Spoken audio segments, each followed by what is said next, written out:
তিনি সেইগুলোর ভিতরে সেই জিনিসগুলোকেই কাঁধে নেবেন যেগুলো তার সরকার চালাতে প্রয়োজন হয়।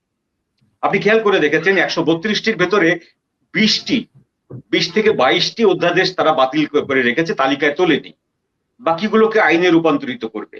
এই যে 20-22টি বাতিল করে রেখেছে তার ভিতরে একটি হচ্ছে গুম সংক্রান্ত যে অধ্যাদেশটি, অর্থাৎ তাদের রাষ্ট্র পরিচালনা করার ক্ষেত্রে তাদেরকেও গুমের মতো ঘটনা ঘটাতে হতে পারে এরকম আগাম সম্ভাবনা মাথায় রেখে ওই আইনটি তারা বাদ রেখেছেন।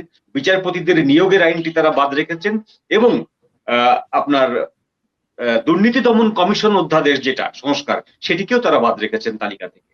তার মানে দাঁড়াচ্ছে যে যেটা যেটা আমার ভালো লাগবে, আমার সরকার চালাতে যেটা যেটাকে আমি কমফোর্ট ফিল করব, আমি সেই অধ্যাদেশগুলোকে আইনে রূপান্তরিত করব। বাকি অধ্যাদেশগুলোকে আমি আইনে রূপান্তরিত করব না, বিকজ অফ আমার 213টি আসন আছে, মানে নিরঙ্কুশ সংখ্যাগরিষ্ঠতা, আমার কারো কাছে হাত পাততে হবে না। হ্যাঁ, আমি আমার তো এটা কোয়ালিশন গভর্নমেন্ট নয়,